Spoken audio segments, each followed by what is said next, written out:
Olá, alunos! Pois então, chegamos ao último conteúdo. Eu sei que esse ano foi bem atípico, né? Infelizmente. Mas eu espero que vocês tenham aprendido várias coisas nesse ano. Mas enfim, o conteúdo de hoje, então, é o Segundo Reinado, o governo de Dom Pedro II. Dom Pedro II, ele se transformou em imperador do Brasil com apenas 14 anos, em 1840. Com um golpe chamado Golpe da Maioridade. Esse fato foi por causa que havia muitas revoltas regenciais, como a revolta Farroupilha, Sabinada, Cabanagem, e havia muitas disputas entre os grupos conservadores e liberais. E por conta disso, o governo de Dom Pedro II havia um pouco de parlamentarismo, né? Havia um primeiro-ministro, mas que era escolhido através do poder moderador, que era o Dom Pedro II, e assim ele conseguia controlar liberais e conservadores. E todas as revoltas foram sufocadas. Mas o principal aspecto que a gente vai falar não é política, e sim a economia e a escravidão. Começando pela economia deste período, que era o café. No século XVIII, o consumo de café aumentou bastante devido às longas jornadas de trabalho das indústrias que estavam surgindo pelo mundo. O Brasil viu, então, ali uma oportunidade de transformar o café como sua principal fonte de renda internacional. Em 1828, o Brasil já exportava cerca de 80% do café. E o principal estado que plantava café era São Paulo, principalmente no Vale do Paraíba, inicialmente, onde havia clima e terra favorável, era caminho dos tropeiros que faziam o transporte e a produção do café era muito rápida e durável. Por conta disso, São Paulo se tornou o estado mais rico do Brasil, e até hoje é, né? A gente vê aqui, por exemplo, uma fotografia do século XIX da Avenida Paulista, onde tinha os barões do café que colocavam as suas casas, e hoje aqui a Avenida Paulista, hoje em dia, onde é um dos grandes centros comerciais, né? São Paulo é uma das maiores cidades do mundo. A mão de obra que era mão de obra escrava. O Brasil, a gente sabe que ele pegava os escravos da África pelos navios tombeiros. Porém, já no século XIX, a Inglaterra começava a pressionar os países para ter a abolição da escravatura, que é uma ideia já antiga do iluminismo.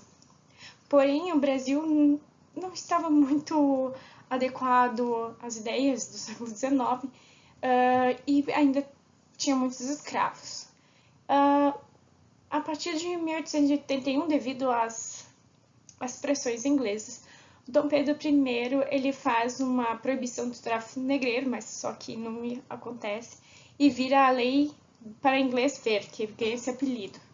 Em 45, a Inglaterra começa a afundar os navios tombeiros e julgar os traficantes pela lei Bill Aberdeen. Então, em 1850, o Brasil meio que é obrigado a fazer a Lei Eusébio de Queiroz, que proibia o comércio internacional de escravos. Isso vai fazer uma elevação do preço dos escravos e a falência dos senhores de engenho, porque todos os escravos vão ser concentrados nas fazendas de café. Então a solução foi substituir a mão de obra pela escrava pela do imigrante. Aonde que eles iam encontrar tantos imigrantes?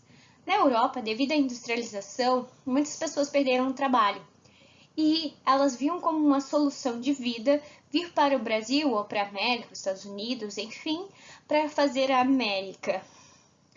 Chegando aqui, então, eles eram alojados nas fazendas onde haviam escravos. E muitas vezes eram alojados nas próprias senzalas ou em acomodações muito desumanas. Então, com tanta terra por aí, virgem, e não era necessário comprar, muitos imigrantes eles começaram então a sair e produzir, pois para ter a posse da terra era só produzir. Para resolver esse problema e manter esses imigrantes nas fazendas de café, Dom Pedro II ele cria a Lei de Terras em 1850, obrigando as pessoas a comprar essas terras, o que levou a muitas pessoas que já tinham terras à falência, pois não tinham como pagar as taxas de do cartório. Mesmo com essas dificuldades dos imigrantes, pois eles chegavam aqui e inicialmente eles tinham nada e tinham que comprar tudo dos cafeicultores, as ferramentas, as enxadas, levando eles a grandes dívidas. A cafeicultura era muito lucrativa para os barões do café e se expande para o centro-oeste de São Paulo, onde havia uma terra muito fértil chamada de terra roxa. Ela não era roxa na realidade. Os imigrantes italianos chamavam de terra rosa e ficava terra rossa. E entenderam terra roxa. Então, para expandir essas terras, os cafeicultores eles contratavam os burgueiros para os extermínio de indígenas que estavam nessas terras. Houve um genocídio com assassinatos, incêndios e envenenamentos de grupos do Guarani, Chavantes e Caigangue. E também houve muito desmatamento da Mata Virgem do Brasil, inclusive a Mata Atlântica. Em 1870 não era segredo para ninguém. A abolição da escravatura estava perto. Havia uma grande pressão abolicionista de camadas da sociedade média e também de advogados, dentistas, enfim, e a opinião pública era bem negativa pelo Brasil ter ainda escravos. Os próprios escravos eles já estavam fugindo e se revoltando, e até mesmo assassinando ou envenenando seus senhores. E o café cada vez mais se expandindo, criando ferrovias, mecanização, urbanização. Então era necessário trazer cada vez mais imigrantes. Como a condição do imigrante aqui no Brasil não era muito boa, o Brasil teve que melhorar a condição para o imigrante. Então, ele muda aquele regime antigo, que era chamado de regime de parceria, para colonato, onde que ele tinha mais vantagens, como salário fixo e parte da colheita. E, além disso, o Brasil ia pagar a viagens e as acomodações aqui no Brasil. Isso chama imigrantes da Itália, Polônia, Alemanha, Suíça, Japão e Espanha. E a grande propaganda brasileira era que aqui era a terra da cucanha, onde quem menos trabalha mais ganha. Que aqui era uma terra farta, com muita... chovia dinheiro. E também eles colocavam nos portos, na Europa, com livros e panfletos mostrando como aqui era uma terra rica. E de fato, se for comparar, era de fato, porque lá eles não tinham nem condições para fazer a polenta. E aqui eles tinham, por exemplo. E o Brasil tinha grande interesse nos imigrantes, pois devido a uma política do século XIX dizendo que o caucasiano era uma raça superior, o Brasil queria branquear a sociedade brasileira, já que aqui via muito mestiço de mulato, né, de branco com negro ou preto, enfim. Então eles traziam então para cá esses europeus para branquear a pele. E assim eles acreditavam que estavam civilizando o Brasil, pois teriam mais cultura europeia. O Brasil é um dos países que teve a maior tempo de escravidão moderna no mundo, com quase 400 anos, iniciando em torno de 1500, já com a escravização de indígenas, e 1530 com a escravização de africanos para as lavouras de açúcar, e só vai terminar em 1889 com a assinatura da Lei Áurea. Porém, já no século XIX, muitos já lutavam pelo fim da escravidão, que a ideia já iniciou lá no Iluminismo. A Inglaterra estava pressionando o Brasil com a Lei Aberdeen já em 1845, e muitos defensores, como a classe média, jornalistas, escritores, artistas, advogados, faziam a campanha abolicionistas.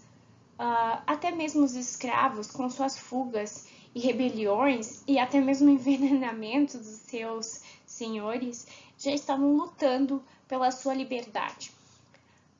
Entre os abolicionistas, eu vou começar citando uma mulher que é a Chiquinha Gonzaga. Essa moça aqui em cima, ela era uma pianista e também foi maestrina no Brasil, né? Ela tem uma história bem interessante, mas ela foi uma das abolicionistas do Brasil. E a gente conhece mais homens, pra falar a verdade, né? Como José do Patrocínio, Luiz Gama, André Rebouças, que vocês podem observar, apesar da fotografia preto e branco, vocês vão ver que eles são afrodescendentes, e outras pessoas também caucasianas, como João Nabuco, Plínio de Lima, Rui Barbosa, Castro Alves, enfim, todas essas pessoas, elas eram da classe média, enfim, e estavam lutando pelo fim da escravidão no Brasil. O processo abolicionista do Brasil contou com várias leis e também com alforrias de pessoas que libertavam seus escravos. Assim como os escravos que lutaram na revolta Farroupilha, eles foram libertados, aqueles que sobreviveram, mas também tinha aquelas pessoas que já eram, digamos assim, mais progressistas, elas libertavam seus escravos dando salários. Em 1850, o Brasil, então, decreta a Lei Eusébio de Queiroz, que abolia o tráfico internacional de escravos. Mas ainda havia o tráfico nacional entre regiões e aqueles escravos que nasciam, né, filhos de escravos continuavam sendo escravos. Em 1871, houve um avanço com a Lei do Ventre Livre, e os escravos nascidos a partir daquela data seriam livres. Porém, como eles iam ter que ser criados junto com seus pais, que eram escravos, e o dono da fazenda, digamos assim, teria que sustentar aquela criança, então ela teria que trabalhar até os 21 anos para pagar suas despesas.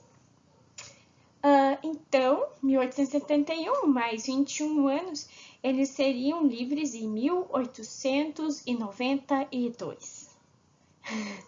Em 1885, houve a lei do sexagenário.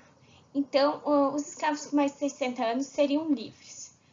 Mas eles teriam que trabalhar por mais 3 anos para pagar a sua aposentadoria.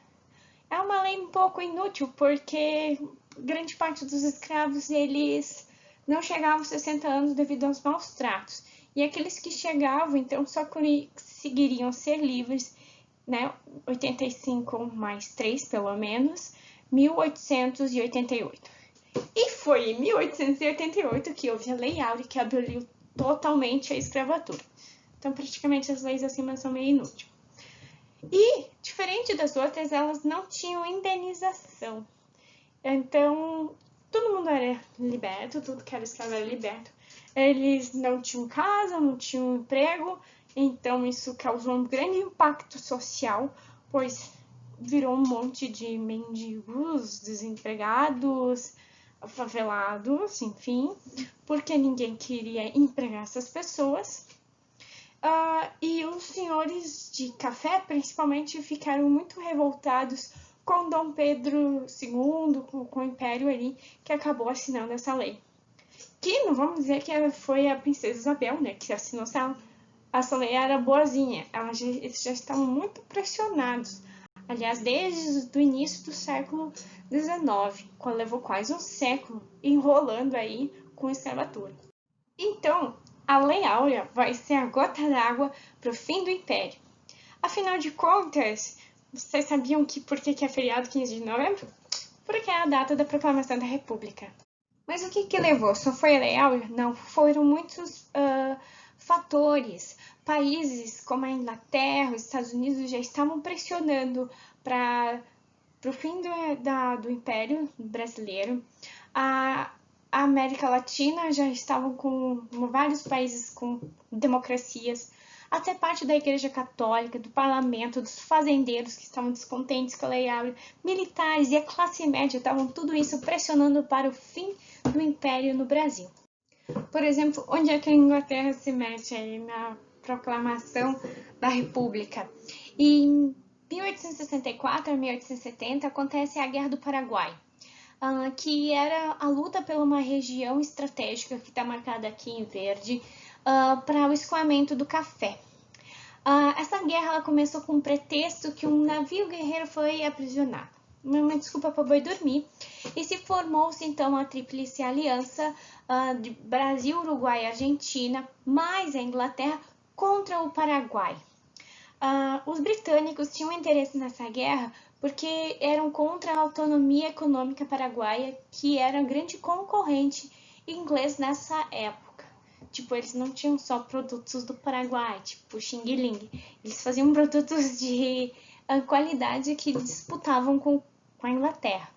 A Guerra do Paraguai foi o maior conflito armado do século XIX na América e foi extremamente sangrento, pois 75% da população paraguaia morre e a economia dela fale completamente. Por isso que eles fazem os produtos do Paraguai.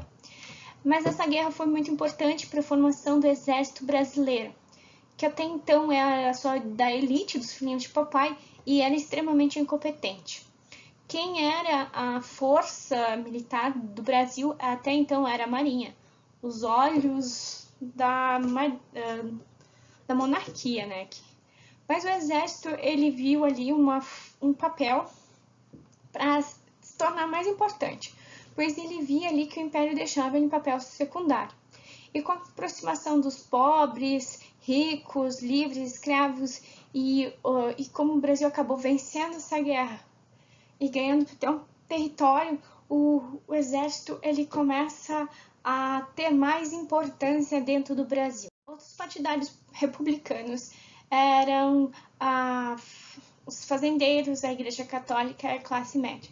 Através da fundação do Partido Republicano e do jornal A República, médicos, jornalistas, professores e engenheiros, eles começaram então a se manifestar de forma republicana.